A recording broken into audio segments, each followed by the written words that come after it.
Welcome back to the Fitness Conversation series. It's an honor to have you here with us, Mr. Ranjan Sharma. Please introduce yourself and briefly tell us about your journey as a fitness coach.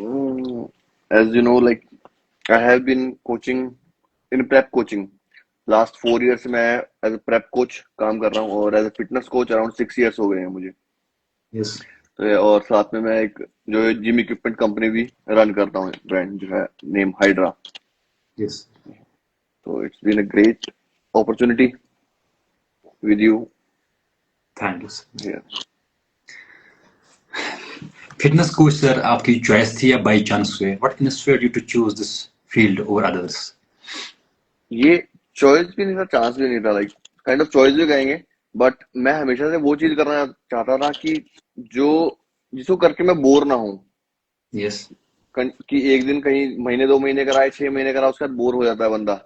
तो Yes. मैं हमेशा से वो चीज करना चाहता जिसको मैं इंजॉय करता रहूं, जिसको करने में थ्रिल आए, सीखते रहने में मजा आए। सो इससे पहले मैंने काफी चीजें ट्राई करी। तो Yes. पहले मैं स्पोर्ट्स में था, बॉक्सिंग मैंने किया 1 1.5 साल, बट एक टाइम का मैं बोर हो गया था, 2 3 चीजें जो मैंने ट्राई किया। बट जब मैंने फर्स्ट सेकंड ईयर में आके मैंने जिमिंग शुरू करी, उसके बाद मैंने पढ़ना शुरू किया, Right. तब वहां पे इस चीज को पढ़ के मजा आने लगा। फिर उसको प्रैक्टिकली अप्लाई करना शुरू करा, तब उस चीज में बोर नहीं हुआ, मुझे सीख के और इंटरेस्ट बढ़ता गया मेरा वहां पे। तो फिर मैंने कहा इसी को कंटिन्यू करते हैं, अपने इसी को एज ए करियर कंटिन्यू कर सकते हैं। फिर एज ए फिटनेस कोच मैं शुरू करा, एज ए ट्रांसफॉर्मेशन मैं करवाता था। उसके फिर प्रेप कोचिंग मुझे थ्रिल करने लगी, बट प्रेप कोचिंग से पहले I wanted to be strength conditioning coach, but prep coaching मुझे ज्यादा फैसिनेट करने लगी, इसमें ज्यादा मेरा इंटरेस्ट हुआ। फिर मैं प्रेप कोचिंग में मैंने कम्प्लीटली शिफ्ट किया अराउंड 2021 में।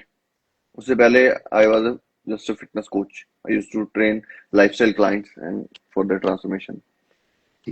स्टडीज आपकी क्या तक सर, ग्रेजुएशन या उसके बाद फिर आप मास्टर्स मास्टर्स मास्टर्स करा मास्टर्स हुआ में? है। जो ग्रेजुएशन में रही वो मैंने बीकॉम में करी है, बीकॉम किया उसमें, और उसके बाद मास्टर्स मैंने योगा में किया। Supports related? Yoga was just like वो कॉन्फिडेंस था। वो that time I was planning like कि मेरा प्लान था कि बाहर अब्रॉड शिफ्ट होने का।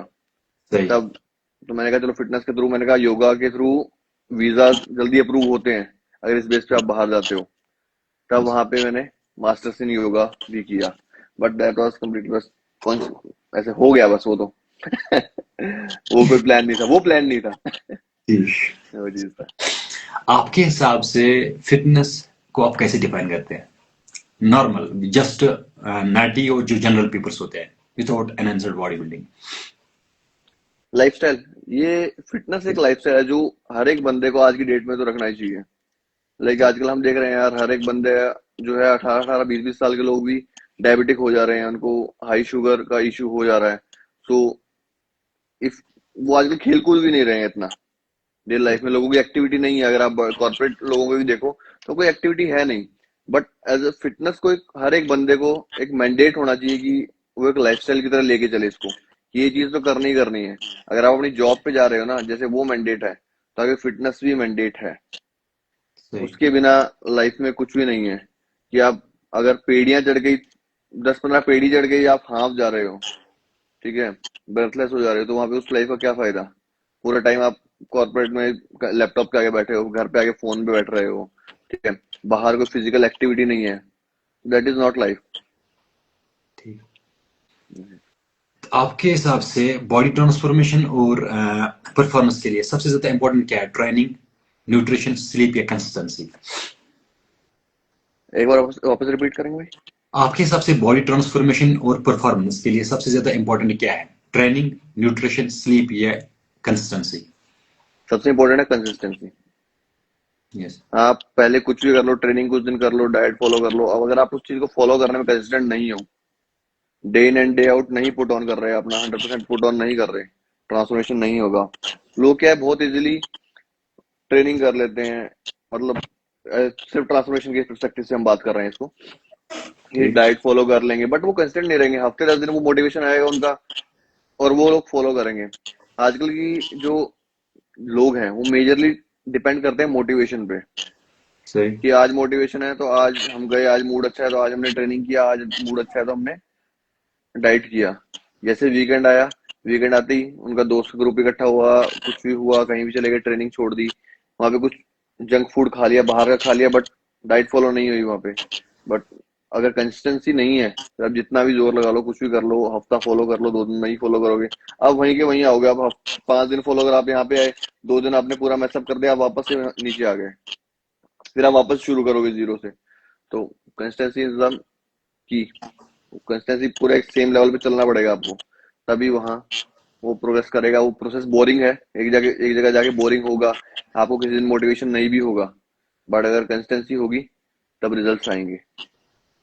ठीक, मीन्स की कंसिस्टेंसी फर्स्ट पॉइंट पे हम रखेंगे, उसके बाद हम ट्रेनिंग और न्यूट्रिशन, बाकी चीजें। बिल्कुल, सबसे पहले आपका कंसिस्टेंसी रहेगा, ठीक है। और मेरा एक पर्सपेक्टिव ये भी है कि अगर कंसिस्टेंसी की बात करते हैं ट्रेनिंग और न्यूट्रिशन में, कि मेरे अकॉर्डिंग ये है कि लोग डाइट बहुत इजीली फॉलो कर लेते हैं, डाइट फॉलो कर फॉलो लेते करना, हैं। डाइट फॉलो इजी करना है। मेरे पर्सपेक्टिव इजी है, लाइक एक कंस्टेंट रहना उसका, तो वो एक अलग बात है। उस ठीक। डाइट के साथ फॉलो कर रहे हैं वो इजीली फॉलो कर लेंगे, बट एक जो ट्रेनिंग होता है ना, यस। ट्रेनिंग एक ट्रेन हार्ड हार्ड हर एक बंदा नहीं कर पाता है। एग्जैक्ट। जो बहुत बंदे लैग करते हैं, उनको लग रहा होता है कि हाँ हम बहुत हार्ड ट्रेन कर रहे हैं, फेलियर तक अचीव कर रहे हैं, या जितना रिक्वायर्ड स्टिमुलस है उतना बॉडी को दे रहे हैं ग्रो करने के लिए। ठीक। बट जब मैं उनको बुलाता हूँ यहाँ पे अपने ट्रेनिंग कैंप में, तब वहां पे उनकी जो इंटेंसिटी है वो 50% भी नहीं रह जाती, कुछ नहीं। कुछ भी नहीं रह जाती। वो है ग्रोथ आपकी वहीं पे अटकती है, कि यहाँ पे ठीक। लोग ट्रेनिंग कर रहे हैं, डाइट कर रहे हैं, बट ट्रेनिंग नहीं है उस लेवल की, बॉडी ग्रो नहीं करेगी। ठीक। अगर हम बात करते हैं कम्पिटिटिव बॉडी बिल्डिंग स्टेज पे बहुत काफी इंप्रेसिव लगती है, बट अगर हम देखेंगे क्या वो लॉन्ग टर्म के लिए हेल्दी है या नहीं। जब लॉन्ग टर्म बात आती है तो यार चीजों को लोग आजकल बहुत शॉर्टकट तरीके से देखने लगे हैं बॉडी बिल्डिंग को। अगर मेडल जीतना है स्टेट पे भी या नेशनल लेवल पे या एनपीसी शोज पे या एमेच्योर शोज पे, लोग शॉर्टकट देखते हैं। अगर आपको लॉन्ग टर्म गेम लेके चलना है ना, लॉन्ग टर्म हेल्थ, तो उसको लॉन्ग टर्म तरीके से ही आपको परफॉर्म करना पड़ेगा हर एक चीज को, कि ठीक। हेल्थ को प्रायोरिटाइज करना पड़ेगा। आपको कोई भी किसी भी बंदे का आप जाके ये गोल डिसाइड नहीं कर सकते कि हाँ 6 महीने में मुझे ओवरऑल टाइटल लाने हैं, या मुझे एमेच्योर ओलंपिया खेल के जीतना है। वहां पे क्या होगा अगर आप उस चीज को चेज करोगे, तो वहां पे क्या, वहां पे ड्रग अब्यूज होगा, ऑब्वियस सी बात है। बहुत ज्यादा लोग ड्रग अब्यूज करेंगे, ट्रेनिंग करेंगे सॉलिड, कोई रिकवरी नहीं करेंगे ना ही। अब शॉर्ट टर्म गोल है तो अभी वो ड्रग से ऑफ नहीं लेंगे, वहां पे टाइमली चेकअप नहीं कर पाएंगे, हो सकता है टेस्ट करवा रहे हैं बट उसको नेग्लेक्ट कर रहे हैं उन चीजों को, क्योंकि वो गोल सेट कर ले रहे हैं। अब लॉन्ग टर्म बात है तो आपको मिनिमम ड्रग लोड लेके चलना पड़ेगा चीजों को। एक सबसे पहले हेल्थ को प्रायोरिटाइज करना पड़ेगा। अगर हेल्थ नहीं है तो बॉडी बिल्डिंग नहीं है। जो लोग एक शॉर्ट टर्म के लिए चले हैं, कि जिन्होंने बहुत ड्रग अब्यूज किया है, कि शॉर्ट टर्म में हाँ भले ही उनके टाइटल आ गए, वो ओवरऑल ले आए वो 1-2 शोज में, बट आज वो सीन में कहीं पे भी नहीं है। आज वो कम्प्लीटली गायब है सीन से, आज नहीं दिख रहे हैं। और जो लॉन्ग टर्म एक बहुत स्लो एंड स्टडी पेस पे लेके चलेंगे, हाँ उनको पता है कि बॉडी किस पेस पे उनकी रिस्पॉन्ड कर रही है और हमारी हेल्थ को प्रायोरिटी कितनी देनी है हमने, वो लोग आज भी सीन में है और खेल रहे हैं और मेडल्स ला रहे हैं। ठीक। क्या मिनिमम टाइम पीरियड है एक बंदे के लिए अगर उसको लॉन्ग टर्म के लिए खेलना है और हेल्दी रहना है और ड्रग्स को भी सेफली यूज करना है। टाइम पीरियड कोई भी नहीं है। एक बंदे की बॉडी किस कंडीशन पे है करंटली, अगर वो शुरू कर रहा है किसी भी कोच के साथ या खुद भी शुरू कर रहा है, क्या उसका बॉडी का रिस्पॉन्स है। सबसे मेजरली ये डिपेंड करता है कि बॉडी का रिस्पॉन्स क्या है। अगर ठीक। बिना देखे कोई बोल दे कि यार आपको मैं 6 महीने में बढ़ा दूंगा प्रो, मैं 1 साल में बढ़ा दूंगा, या मैं आपको 2 साल में बढ़ा दूंगा, कहीं 2 साल वाले को हो सकता है वो 6 महीने की रिक्वायरमेंट हो या 1 साल की रिक्वायरमेंट हो। तो कोई वो एक फिक्स पीरियड नहीं होता है। बट इफ आप एक मीडियोकर लेवल से आप शुरू कर रहे हैं, तो एटलीस्ट आप लेके चलो कि एटलीस्ट आपको 1.5 से 2 साल कंस्टेंटली देने पड़ेंगे बॉडी बिल्डिंग को, ठीक। तब जाके आप एक कहीं अच्छे लेवल पे आओगे, यहाँ बॉडी ग्रो करेगी। करंटली आप कम्पिटिटिव बॉडी बिल्डर्स को ट्रेन कर रहे हो, आपके हिसाब से क्या मिनिमम रिक्वायरमेंट्स हैं एक बंदे के लिए कि जो आपके अंदर ट्रेन कर रहा है ताकि उसकी हेल्थ ऑन टॉप रहेगी। पेशेंस, सबसे पहले तो वो पेशेंट होना चाहिए, मतलब कोई जल्दबाजी नहीं होनी चाहिए जो उसके किसी में मन आज में। है नहीं। वो नहीं है आजकल। आजकल की बात नहीं, आजकल लोग समझ रहे हैं। आई थिंक आजकल लोग इस चीज को समझ रहे हैं कि हाँ, कि कोच क्या कर रहे हैं, अगर रंजन क्या बोल रहा है, हाँ ये सही बोल रहे हैं, कि हमारी हेल्थ प्रायोरिटी है या नहीं है। ठीक है। जब भी कोई क्लाइंट आता है मेरा इंक्वायरी के लिए, वो एनरोल करता है, मैं सबसे पहले बोलता हूँ कि भाई आप टाइम दे सकते हो, कितना टाइम आप दे सकते हो आप? जल्द कितना टाइम दे सकते हो। कि मैं उसको ब्लंटली बोलता हूँ कि यार देख, तेरी बॉडी इस कंडीशन पे है, इतना टाइम लगेगा, इतना टाइम देना पड़ेगा हमें, हम रश आउट नहीं करेंगे, मैं ड्रग अब्यूज नहीं करूंगा तेरे पे। ठीक है, मेरे लिए हेल्थ प्रायोरिटी है। ठीक है। इवन तू कहेगा, अगर तू चाहता है, तू मुझे बताए कि मैं क्या करूंगा, कितना ड्रग लोड दूं, तो मेरे पास कोचिंग मत कर, तू कोई और कोच देख ले। तो एटलीस्ट वो टाइम, एक बार वो क्वेश्चन वापस वापस रिपीट कीजिए ताकि हम उस पे वापस आए। आपके क्या आप आज कॉम्पिटिटिव बॉडी बिल्डर्स को ट्रेन कर रहे हो, हाँ हाँ आपके हिसाब से क्या मिनिमम रिक्वायरमेंट्स है एक एथलीट के लिए जो आपके अंदर ट्रेन हाँ करेगा हाँ। और उसकी ठीक हेल्थ ऑन टॉप पे रहेगी? ठीक। अब इस पे आते हैं। तो एक तो हो गया पेशेंस, उस बंदे में सबसे पहले पेशेंस होना चाहिए, वर्क एथिक होना चाहिए, प्लस ऑब्सेशन होना चाहिए। बॉडी बिल्डिंग के लिए सबसे बड़ी चीज, he should be obsessed with his goals.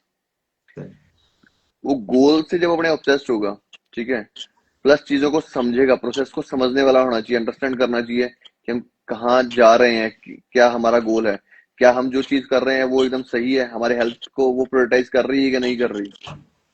तो वो चीज जरूरी है। तब एक बंदा जाके हेल्दी रहेगा। जितना वो एक मॉडरेट पेस पे, स्लो पेस पे चलेगा। ठीक है।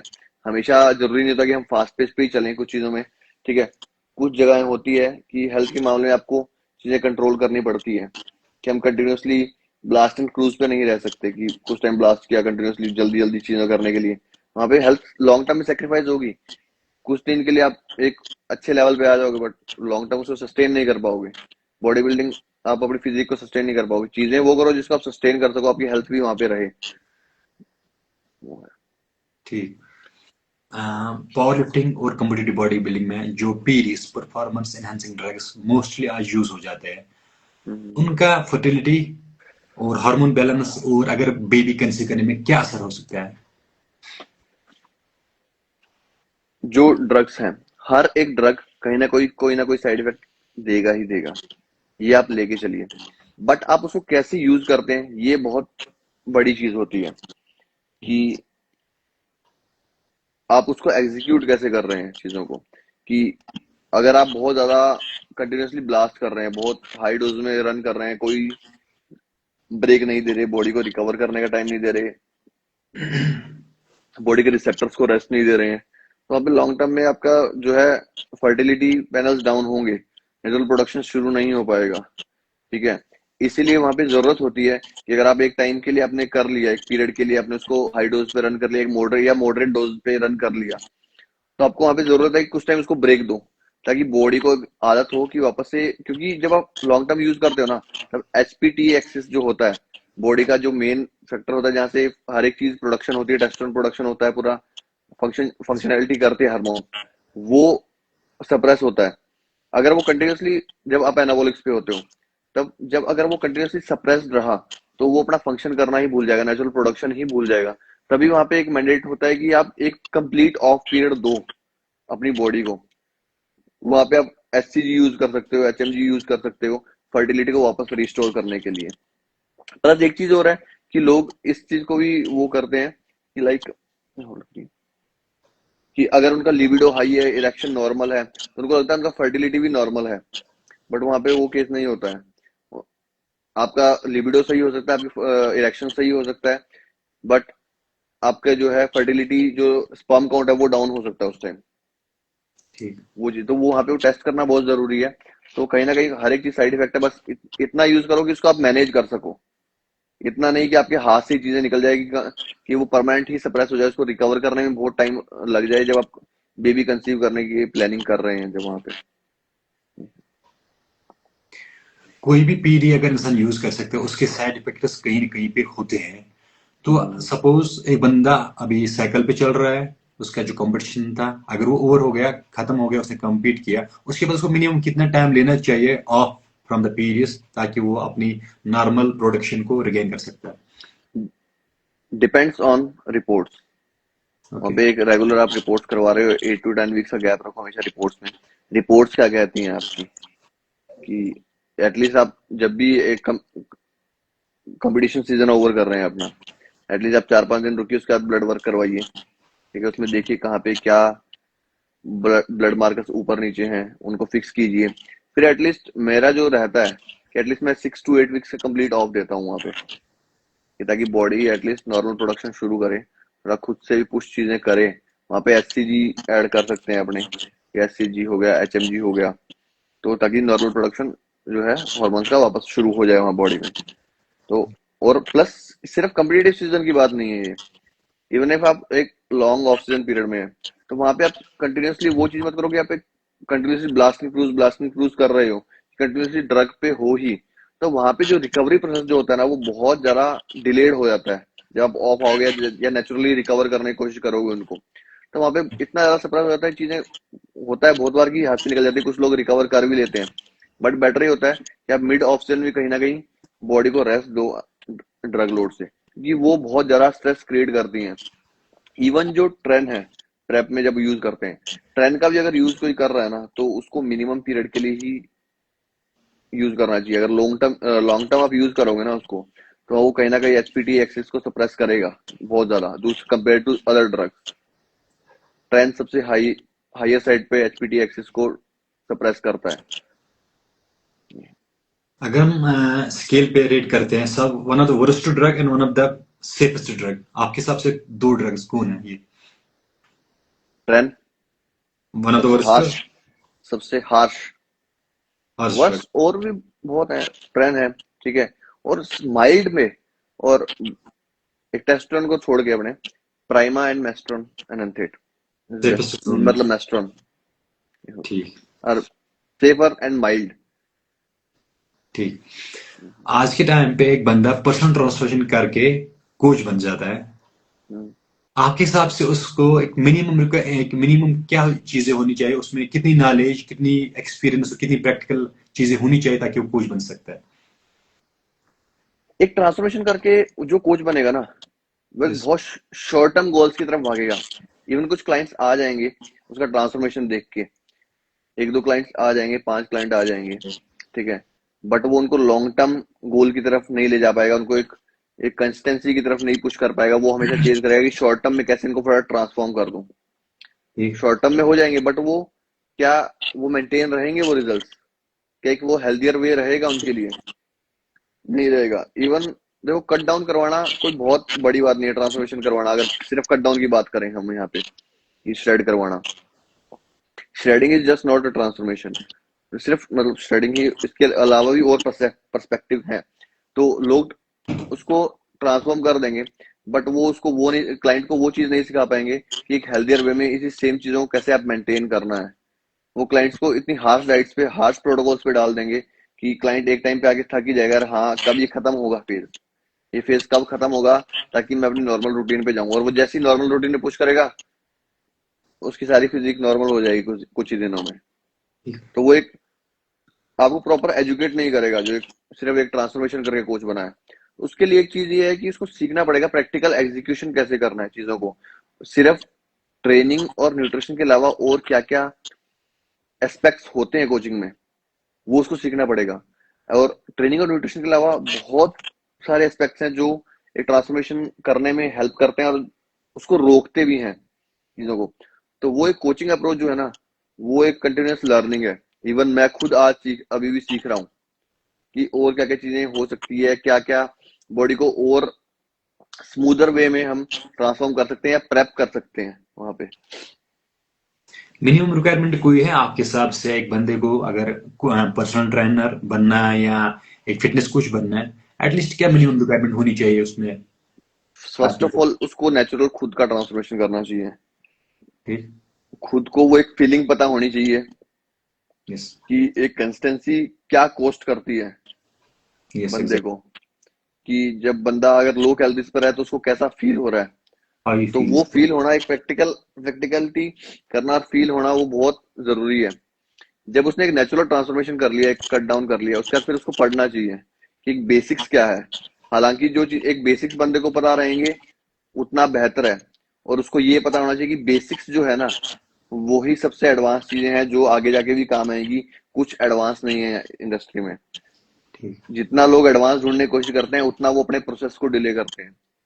यही मुझसे स्टार्टिंग में गलती हुई। आई यूज टू फाइंड लाइक क्या एडवांस चीज है, मैं क्या और खतरनाक कर दूं इस बेसिक चीज को छोड़ के, ये तो बहुत बेसिक दिख रही है यार, कुछ और अलग किया जाए, कुछ ट्रेनिंग में कुछ अलग किया जाए, कुछ कुछ डिफरेंट डाइट प्रोटोकॉल ढूंढा जाए, और क्या नया है, क्या नया आ रहा है, क्या रिसर्च नया आ रहा है, इसको मिला के मैं क्या कुछ अलग कर दूं।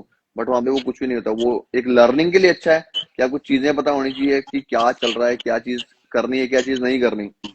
फिर उस अकॉर्डिंग एक अपनी खुद की एक अप्रोच बनानी चाहिए उस बंदे को एक ट्रेनर बनने के लिए, कि हाँ क्या चीज क्या बेस्ट वर्क करती है, एक उसके कोचिंग पर्सपेक्टिव पे जिसको वो प्रीच कर सके, ना कि सिर्फ कहने की बातों पे चले वो कि हाँ मैं ये हूँ, बट वो रियलिटी में वो नहीं है।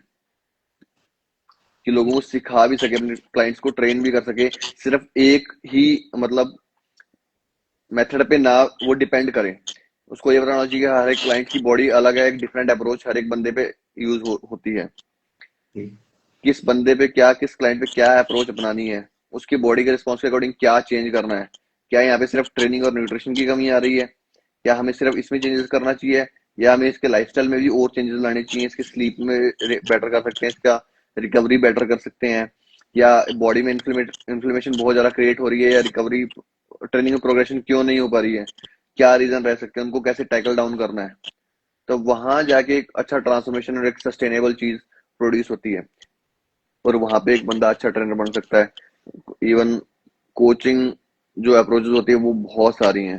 Even you have to learn, day in and day out learning कभी नहीं रुकेगी।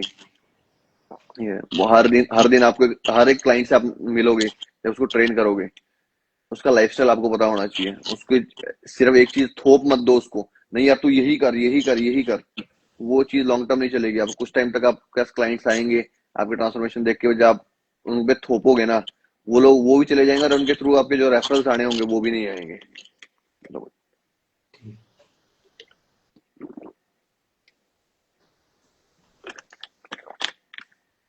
तो कोच का एक बिजनेस जो है वो मेनली मेजरली रेफरल्स पे टिका है, उसके क्लाइंट्स पे टिका है, जो क्लाइंट्स को शेयर कर रहा है, जिनके रिजल्ट्स वो शेयर कर रहा है इंस्टाग्राम पे। तो वहां पे एक जो इंटेलिजेंट क्लाइंट होगा ना, आज के टाइम पे जो क्लाइंट्स हैं वो बहुत इंटेलिजेंट हो गए हैं। वो सिर्फ बॉडी देख के नहीं आ रहे, वो सिर्फ ट्रांसफॉर्मेशन देख के नहीं आ रहे, वो एक ये भी देख रहे हैं कि उस कोच की क्या क्रेडिबिलिटी है सोशल मीडिया पे, किस तरह से वो बोल रहा है, किस तरह से वो लोगों को अप्रोच कर रहा है। वो बहुत जरूरी है। क्या वो sustainable and long term result produce कर रहा है, वो देख के लोग अप्रोच कर रहे हैं। अगर आपने सिर्फ एक ही मेथड सीख लिया और उसी उसी को हर एक क्लाइंट पे थोप रहे हो, तो आपका करियर बहुत लंबा नहीं चलेगा as a copy paste personal approach trainer. नहीं चलेगा। कॉपी पेस्ट करके नहीं चलेगा चीजों को। मैं एक नया क्लाइंट हूँ, मैं जिम में पहली बार आ रहा हूँ। There are so many options, there are so many trainers.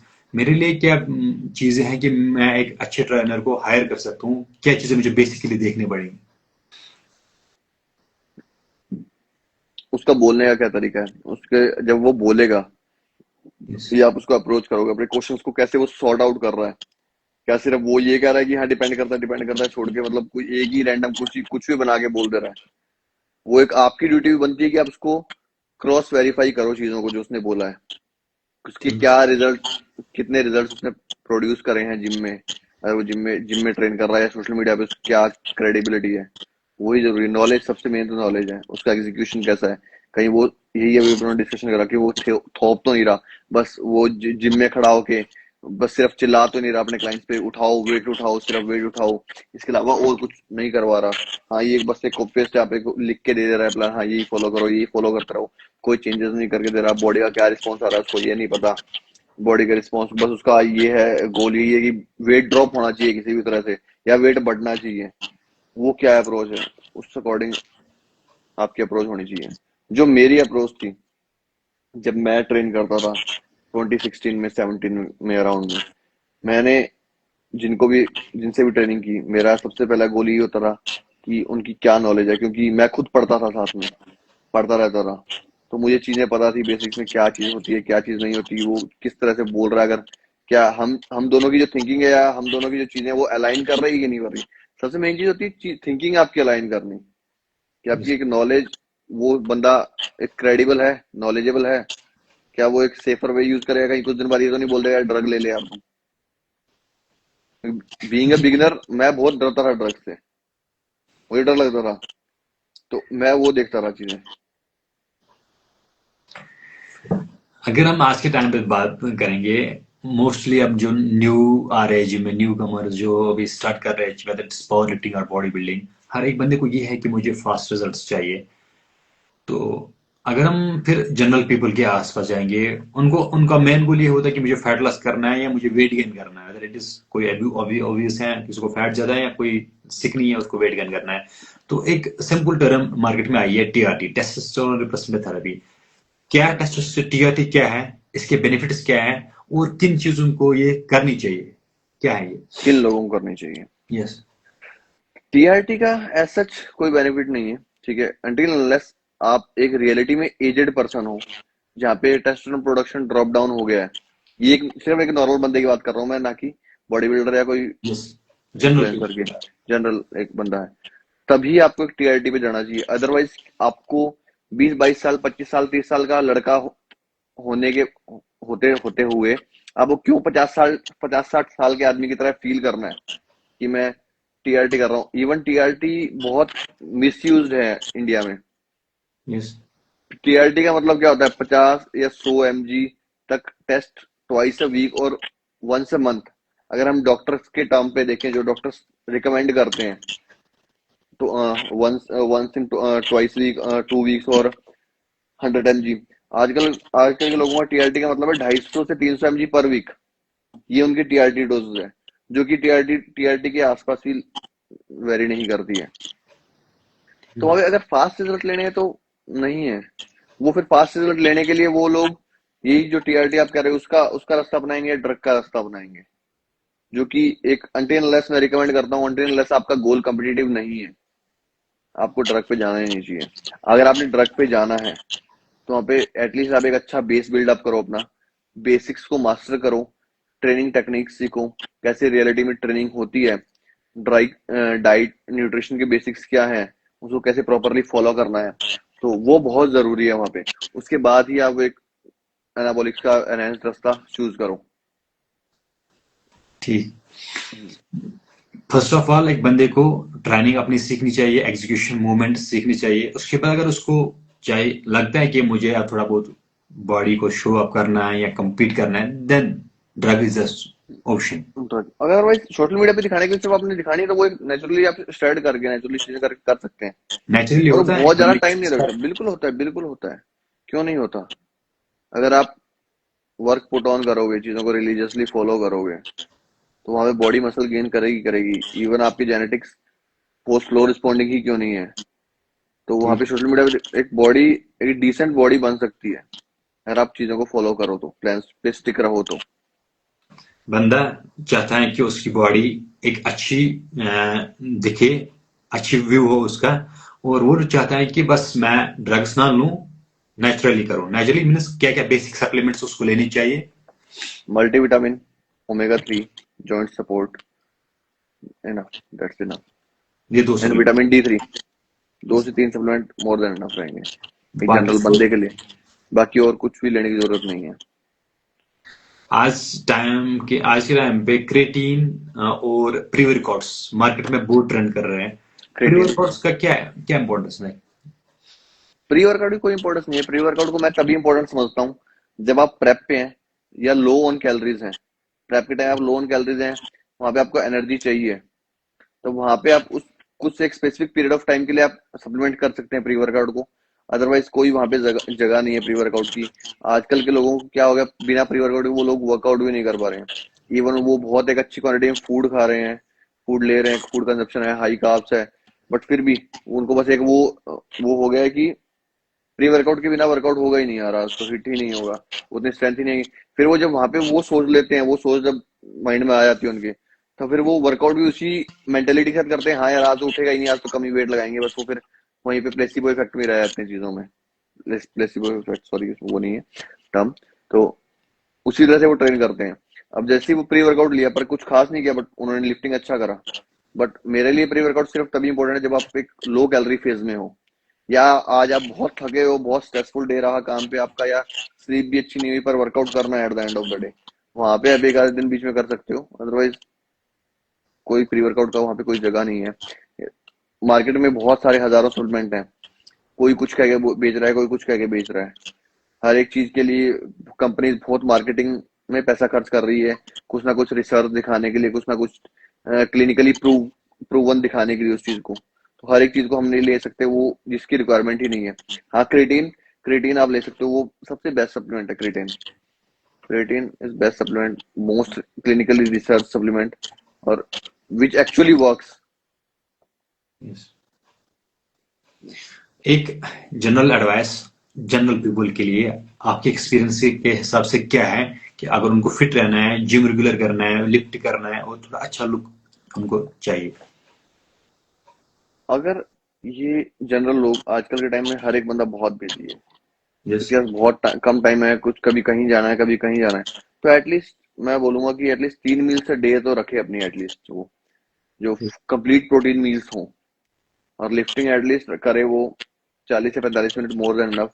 और एक अपनी हाई इंटेंसिटी कार्डियो की रूटीन बनाए बंदा, चाहे वो 20 मिनट ही वो हाई इंटेंसिटी कार्डियो क्यों नहीं कर रहा है, ताकि उसकी हार्ट हेल्थ, ओवरऑल हेल्थ और स्टेमिना एंड्योरेंस बहुत अच्छी रहे। क्योंकि सिर्फ लिफ्टिंग, एक फिटनेस जो है, फिटनेस को हम सिर्फ एक लिफ्टिंग कैपेबिलिटी से कंपेयर से नहीं कंपेयर कर सकते। यहाँ अगर इस बंदे ने 100 किलो की बेंच लगा ली तो ये बहुत लिफ्ट है। अगर उसी बंदे को हम 100 मीटर भागने के लिए बोल दें, ही कांट उसकी जीभ अचीव। बाहर आ जाएगी। यस। वो है। सो मैं हमेशा एडवोकेट करता हूँ एथलेटिक ट्रेनिंग को भी साथ में ऐड ऐड कर। करने का, क्योंकि मेरा खुद का बैकग्राउंड जो रहा, जब मैं बॉक्सिंग भी करता रहा, तो हमारी एथलेटिक ट्रेनिंग बहुत रहती थी, बहुत रनिंग रहती थी। इवन जब एथलेट बॉक्सिंग तो मैंने कॉलेज में शुरू किया, बट उससे पहले मैं स्प्रिंटिंग करता रहा। ठीक है, यस। तब आई यूज टू रन अलॉट वहां पे। तब मैं उस चीज को बहुत एडवोकेट करता हूँ, और मेरी इवन सबसे बेस्ट है कि आप एक हाई इंटेंसिटी कार्डियो ऐड रखो, ताकि ताकि आपका एक हेल्थ हार्ट पंपिंग हेल्दी रहे, ठीक है, अच्छे से ब्लड पंप कर पाए। और आपकी एक एंड्योरेंस भी बहुत अच्छी रहेगी। कुछ भी चीजें भागना है ना यार, मतलब कुछ चीजें करनी है, जितनी बॉडी भागेगी उतना अच्छा काम करेगी, उतने अच्छे ओवरऑल फंक्शंस होंगे। सिर्फ मसल को ट्रेन करके आ जा रहे हैं, वो उससे काम नहीं चलेगा, अगर आप फिटनेस को बोले तो। बेस्ट ऑप्शन ये है कि मिनिमम 3 मील्स रखनी है, ट्रेन करना है 30 to 45 minutes. 45 minutes, 40 minutes more than enough. 20 to 25 minutes high intensity cardio. एक हाई चाहे आप इंटेंसिटी कार्डियो रखना है। चाहे आप उसमें इंटरवल ट्रेनिंग हाई इंटेंसिटी की तरह से करो, चाहे आप उसको स्प्रिंटिंग के फॉर्म में करो, चाहे आप उसको जॉगिंग के फॉर्म में करो, but you should do something जिससे आपकी हार्ट बीट तेज हो दिन में थोड़ी बहुत। ठीक है, उतनी बेटर आपकी रेस्टिंग हार्ट रेट रहेगी, उतना अच्छे से आपका हार्ट वर्क करेगा लॉन्ग टर्म तक, हेल्दी रहेगा। क्योंकि आजकल वैसे भी हार्ट हेल्थ बहुत कमजोर हो गई है लोगों की। हर दूसरे बंदे को आजकल हम न्यूज में देख रहे हैं कि हार्ट अटैक आ रहा है, स्ट्रोक्स आर। यस। स्ट्रोक्स आ रहे हैं उसको। बट वो बहुत जरूरी है ओवरऑल ये वेलबींग जनरल के लिए। जनरल पीपल के लिए थे। अब नाउ कम्पिटिटिव बॉडी बिल्डर्स के लिए अगर आप एक एडवाइस देना चाहते हो, क्या होगी वो? कम्पिटिटिव बॉडी बिल्डर्स के लिए एडवाइस ये है कि सबसे पहले तो अपनी हेल्थ को प्रायोरिटाइज करो। सिर्फ ड्रग एब्यूज पे फोकस मत रखो। कुछ टाइम के लिए ड्रग्स से ऑफ भी आके ट्रेनिंग करना सीखो। सिर्फ आप एक उस एड्रेनलिन रश पे मत रहो कि आपने सिर्फ ड्रग लेके ही अच्छा वर्कआउट होगा या सब कुछ अच्छे से फॉलो होगा, क्योंकि उनके लिए किक बन चुकी है ड्रग पे रहना। या ड्रग पे रहेंगे तभी ट्रेनिंग अच्छी होगी, तभी हम न्यूट्रिशन फॉलो करेंगे। जैसे जैसे ड्रग ड्रग से ऑफ आए, कोई ट्रेनिंग इंटेंसिटी नहीं उनकी, कोई न्यूट्रिशन में उनकी कंसिस्टेंसी नहीं, डिसिप्लिन नहीं, सब गायब हो जाता है। पेशेंस रखो, लॉन्ग टर्म गोल लेके चलो। अगर आपने हेल्दी रहना है तो, अगर आपने अपनी हेल्थ को खराब कर लेना और सीन से कुछ ही दिनों में गायब हो जाना है, साल 2 साल में, तो आप हाँ ड्रग के रास्ते की तरफ जा सकते हो। Otherwise you should be very careful in this game, क्योंकि ये जो है, ये कोई शॉर्ट टर्म गेम नहीं है, कि कोई स्किल बेस्ड गेम नहीं है। स्किल बेस्ड गेम में क्या है, आप कंटिन्यूस प्रैक्टिस कर करके उसको आप सीख लोगे, बट इसमें आपको टाइम देना पड़ेगा। टाइम देना पड़ेगा, तभी वहां पे बॉडी इंप्रूव होगी, मसल अच्छे से ग्रो होगी, तभी आप एक हेल्दी बॉडी बिल्डिंग की तरफ जाओगे, तभी आप हेल्दी रहोगे। क्योंकि बॉडी बिल्डिंग से बाहर भी एक लाइफ है। अगर एडवाइस की बात करें, सिर्फ बॉडी बिल्डिंग नहीं है, आपकी फैमिली है, आपके बच्चे हैं, आपके दोस्त हैं, आपको कमाना भी है फैमिली के लिए, खुद के लिए भी, खुद की बॉडी बिल्डिंग भी परस्यू करनी है। तो बॉडी बिल्डिंग से बाहर भी लाइफ देखो। हाँ, you should be obsessed with with what ever goal you have in your life, चाहे वो बॉडी बिल्डिंग से रिलेटेड है, चाहे किसी और चीज से रिलेटेड है, ठीक है। इफ आप बॉडी कम्पिटिटिव बॉडी बिल्डिंग कूद रहे हो, सबसे पहले you should be obsessed with this thing. उसके बाद आपको ये ध्यान होना चाहिए कि हाँ, बॉडी बिल्डिंग से बाहर भी कुछ थोड़ी बहुत लाइफ है मेरी, कि मुझे बॉडी बिल्डिंग के बाद की भी सोचनी है, कि बॉडी बिल्डिंग के बाद भी मुझे जिंदा रहना है, मुझे फैमिली के लिए काम करना है, ये है। और बॉडी बिल्डिंग के से सिर्फ वो अगर सोच रहे हैं कि कोई कम्पिटिटिव बॉडी बिल्डिंग में आ रहा है कि मुझे सिर्फ जीत के ही पैसा मिल जाएगा, तो वो नहीं होगा। जीत के आपको एक दो शोज में पैसे मिल भी जाएंगे, बट कंटिन्यूस अर्निंग कहाँ से आएगी? आपके दूसरे बिजनेस से, आपके कोचिंग बिजनेस से, आपके ब्रांड एंडोर्समेंट से, आपके सोशल मीडिया से। क्योंकि मेन चीज बॉडी बिल्डर्स के लिए वही है कि कैसे वो अपने नाम को कैपिटलाइज करते हैं, कैसे मार्केटाइज करते हैं वो सोशल मीडिया पे, कैसे ब्रांड्स का एंडोर्स करते हैं, मिलते हैं। कि बॉडी बिल्डर्स आज जो है, कुछ मैंने बहुत देखे, मैं बहुत लोगों से मिला हूँ कि even if they win one medal, one overall, या कुछ भी नहीं जीत रहे हैं, तो ही वो लोग बहुत घमंडी हो रहे हैं। वो उन लोगों को किसी और से कम्युनिकेट करना पसंद ही नहीं है कि मैं क्यों चल के बुलाऊं। मुझे अगर ये कंपनी है तो ये खुद बुलाएगी, मैं क्यों जाऊं? आपको खुद को जाना चाहिए, यू शुड बी ओपन। ठीक है, आपको एक अच्छा नेटवर्क बिल्डअप करना चाहिए कि जहाँ से, और जब एक अच्छा नेटवर्क होता है वहां पे 10 रास्ते खुलते हैं। एग्जैक्ट। चाहे आपको बिजनेस से रिलेटेड है, चाहे वो लाइफ में कोई और चीजों से रिलेटेड है, तब एक नेटवर्क बिल्डअप करना और सबसे लोगों से घुलना मिलना, इंडस्ट्री के लोगों से। कोई खुद चल के बुलाओगे तो आप कभी छोटे नहीं हो जाओगे वहां पे। किसी को, कोई ब्रांड को आप खुद से अप्रोच कर लोगे, या किसी बंदे को आप खुद से चल के अप्रोच कर लोगे, तो वहां पे आप छोटे नहीं हो जाओगे। वहां पे कुछ सीखने को मिलेगा आपको, कुछ नई अपॉर्चुनिटी ही मिलेगी आपको लाइफ में।